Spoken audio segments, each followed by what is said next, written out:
Everyone good is necessary. Everyone good is necessary now. I offer an excerpt from J.R.R. Tolkien's The Two Towers. That moment deep in the valley of the journey when Frodo says, "I can't do this, Sam." And Sam replies, "I know. It's all wrong. By rights, we shouldn't even be here. But we are. It's like in the great stories, Mr. Frodo, the ones that really mattered. Full of darkness and danger they were. And sometimes you didn't want to know the end, because how could the end be happy? How could the world go back to the way it was when so much bad had happened? But in the end, it's only a passing thing, this shadow. Even darkness must pass. A new day will come. And when the sun shines, it will shine out the clearer. Those were the stories that stayed with you, that meant something, even if you were too small to understand why. But I do think, Mr. Frodo, I do understand. I know now. Folk in those stories had lots of chances of turning back, only they didn't, because they were holding on to something. Frodo asks, "What are we holding on to, Sam?" "That there is some good in this world, Mr. Frodo, and it's worth fighting for." The Two Towers. In the book of Esther, in the Hebrew scripture, Esther finds herself at a pivotal moment. And by the way, this reflection comes to you from our sabbatical minister, Reverend Jake Morrill, who you will begin to see more of in a few weeks. So he writes that in the book of Esther, in the Hebrew scripture, Esther finds herself at a similar pivotal moment. King Xerxes, also called Ahasuerus, ruler of the Persian Empire, is reckless, extravagant, and not all that bright, endangering all who live under his erratic rule. In his dull, I don't know if this sounds familiar, but in his dull vanity, King Xerxes sentences all the Jews in the kingdom to death. At this moment of peril, Esther's cousin, Mordecai, appeals to her for her help because Esther, who is Jewish herself, enjoys a position of privilege in the empire. She's reluctant to risk it. But Mordecai tells her it is not certain in the coming wrath that her privilege would save her. Help, he concedes, might possibly come from elsewhere. But, he concludes, who's to say whether you've come to this place and position for a time such as this? Well, Reverend Morrill goes on to write, and by the way, he wrote this reflection November 9th, 2016. This morning, we awake to a democracy set recklessly, carelessly ablaze, and the fire that has started to spread. It reaches far beyond federal policy or the Supreme Court. It reaches, I wrote this part, it reaches the neighborhood of the CDC right down the street, where vaccine misinformation from the highest office of federal health has led directly to the murder of one of our own community's police officers. Reverend Morrill writes, those of us with some privilege in this empire may be tempted to seek refuge in it, as if privilege was ever going to save us. But who's to say whether you've come to this place and position for a time such as this? Upon hearing this question from her cousin, Esther doesn't leap into action. She doesn't issue a statement. She doesn't post a quip on Facebook. She knows what is asked of her is nothing less than to risk her safety, her life. So she asks her people to fast and pray with her. She takes time to prepare herself for what life now requires. That's what time it is for us, all together. Time to reflect, to be still, to feel all the feelings, and to prepare ourselves. Jake Morrill. So if you have been doing your meditation practice, if you have been doing your prayer practice, perhaps with a prayer partner, if you have been doing your yoga, your journaling, your morning meditation or devotional, if you have been taking a daily walk in the woods or around the lake, if you have been filling in and depositing your energy into community, well, these are the days you have been training for. This 2025 is your spiritual Olympics. This is our time to inflict our peace upon those around us, to tell our story of what life could be like, what life in the United States could be with exquisite and passionate detail, even if the story you're telling is just about 30 minutes of recess in DeKalb County. You got to tell it beautifully, because that's what the kids need you to do. Can I hear it from the kids? Like, where are the kids? There's kids. I'm working for you. So now is the time to invest. This is the moment when we must declare that we will not settle for things as they are. Now is the time to invest in that which will save us from the very real threats that are coming to our doorstep. That which will save us is us. That's the spoiler.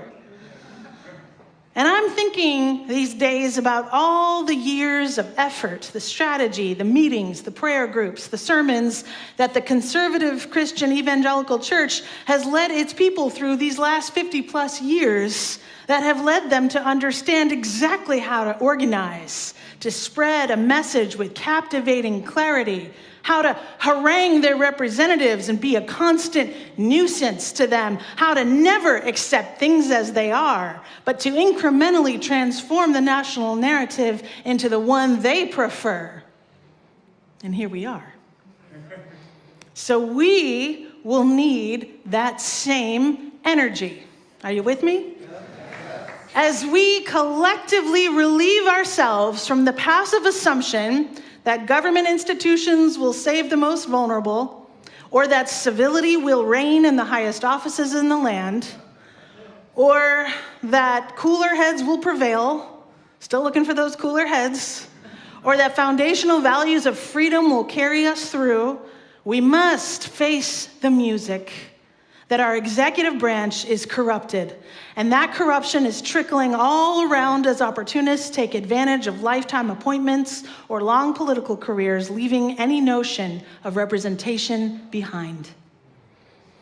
So we know the grim reality is that the biggest crime spree Washington, D.C. has seen in recent years happened on January 6, 2021. And that it was incited by our twice impeached president, who was himself convicted by a jury of his peers of 34 felonies. And now he's audaciously trying to invoke the old racist law and order trope to turn our nation's capital into a police state. So, what are you going to do about it? What are you going to do about it, congregation? Because this is your moment. This is the one you have been training all your life for. And the opportunities for your strategic peace plan that Reverend Ian and I have been working on that phrase, strategic peace plan. Well, the opportunities for you are practically endless here at UUCA. Here's one. One thing you could do is teach the children. Now is your moment to raise up the next generation of activists, to teach them about resistance and representation and protest and letter writing and advocacy and community care as they learn moral values and respect for diversity. Now, some of the religious educators in the room may be saying, that's already happening, because that's the good news. You don't have to teach the children all by yourself, even if you gave birth to those children. We are doing that here at UUCA. It is already happening. So that's the good news for you. The next thing you're going to need to do is train up the activists. Now is your moment to train yourselves to become a resistor, to join the resistance, to become organized with like-minded friends, and discover how you will address the county commissioners at their meeting. How will you take direct action at the Georgia State House? For example, this coming Monday, at Moral Monday, there's going to be a very big action at the State House. Okay, the Gold Dome. So check that out in the social hall. How to become a nuisance to your representative. How to run for office. My friends, the time has come for some of you out there who are well-spoken and who understand the issues to run for office, like you, the ones I'm looking at. Now, the great news is this is already happening. We are already doing it here at UUCA all of the time. And the even better news is that now, under Reverend Ian's prophetic leadership, we are about to get seriously organized, my friends.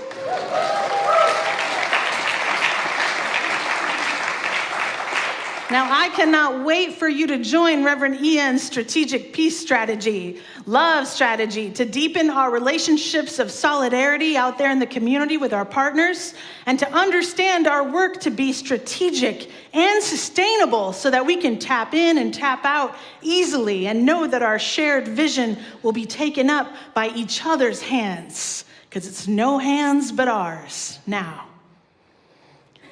Now, the other thing we need to do amidst all of this is care for our elders. So now is at your moment to support the older generation in service or care. And if you are one of our beloved elders, well, now is the moment, don't delay anymore, to plan your legacy, to join a community of free and sacred souls to discuss end-of-life decisions amidst the comfort of friends, to gather in fellowship and fun and enjoy invigorating discussions or films together. This is the year that at UUCA we will launch Sacred Souls, a full faith ministry program to support the journey of eldering in our congregation. I'm so excited. So please stay tuned for more as this brand new ministry unfolds this year. Now, I don't know what will happen to the institutions we have come to rely on, including the institution of marriage for those of us who are gay and lesbian and want to marry same-sex partners. I do know that Unitarian Universalist ministers have been officiating gay and lesbian weddings for decades before the state ever recognized gay marriage, and I know we will keep on officiating gay weddings if the state decides to rescind that right.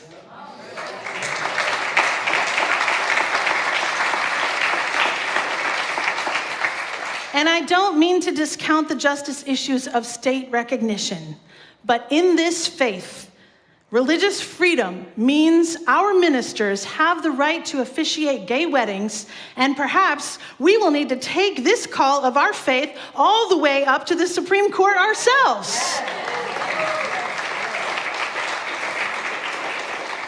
Hopefully by then, some different iteration of the Supreme Court.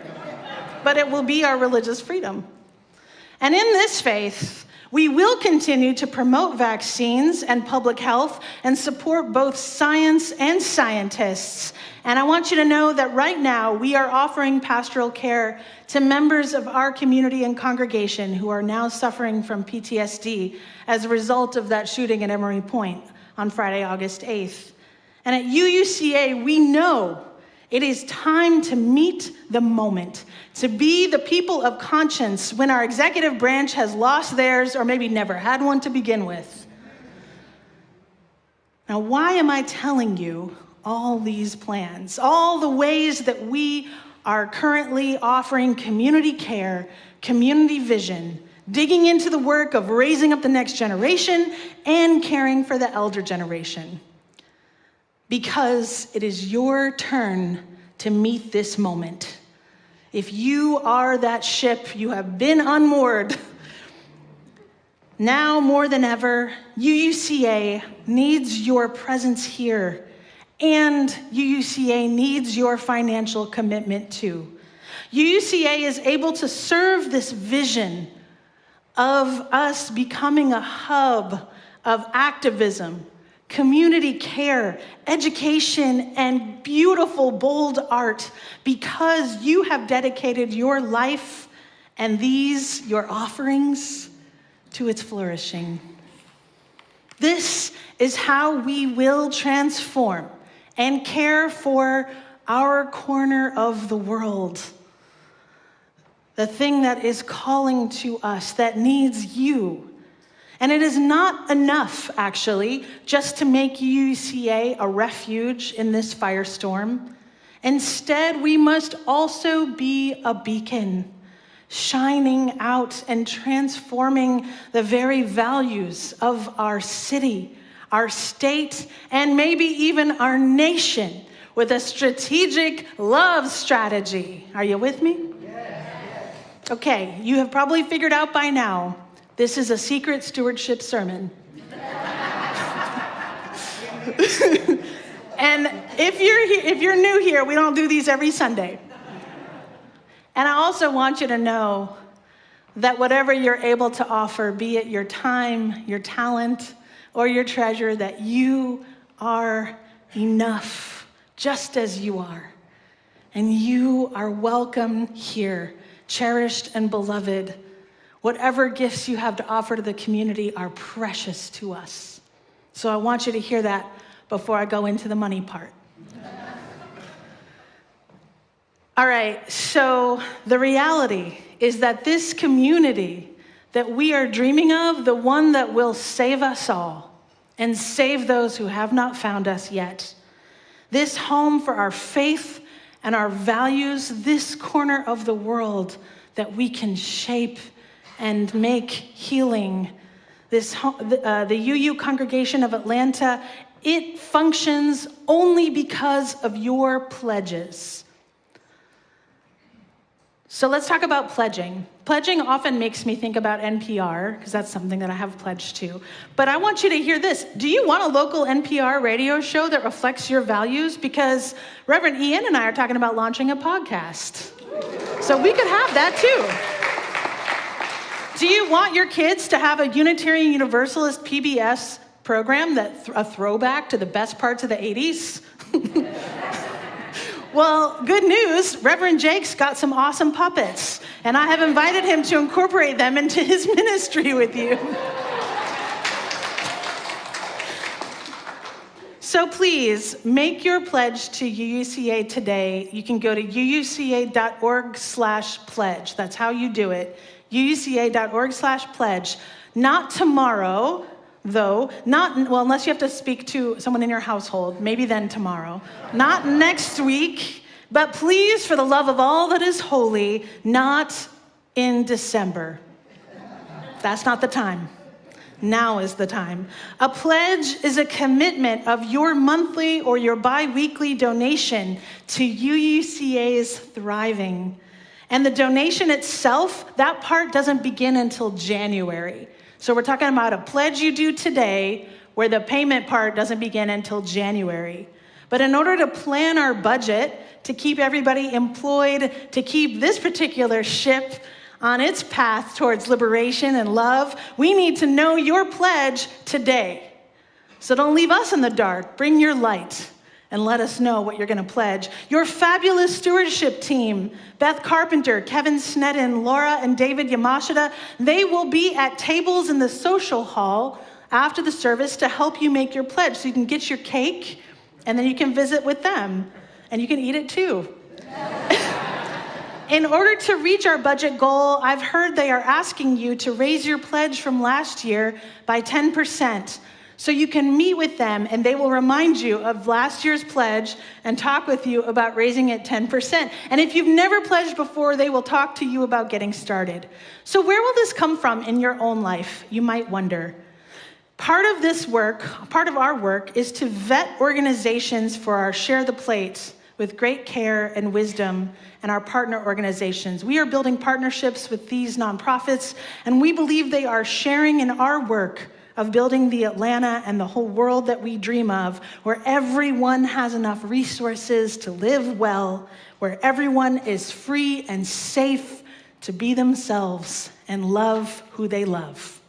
So if you contribute to other organizations, personally, I think you can trust that a pledge to UUCA is also a pledge to some of the nonprofits that reflect your values, that are near and dear to your heart. And if you would like UUCA to turn its attention to one of those organizations, you actually can email me and talk to me about that.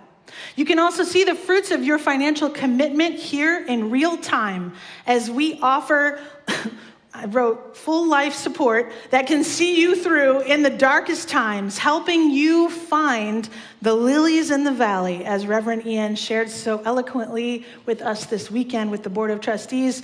The lilies in the valley are you, each of you, and the way you show up to each other and to your own lives every day with courage and compassion.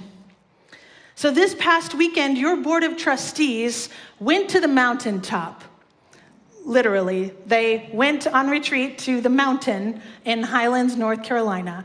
There, they prayed together, they worshiped together, and they prepared the way for a whole new program year of manifesting the beloved community right here at UUCA. Come hell or high water, we have got our marching orders, the divine marching orders, the marching orders towards a world of love and justice strategically, to not burn ourselves out, but to keep it all going. Because I have seen this congregation make miracles happen. I have seen you thrive and support each other and give more than you ever imagined you could and invest in each other in the middle of a global pandemic when we didn't know if tomorrow was coming. I have seen octogenarians here learn Zoom in a matter of days because of your drive to stay connected to each other.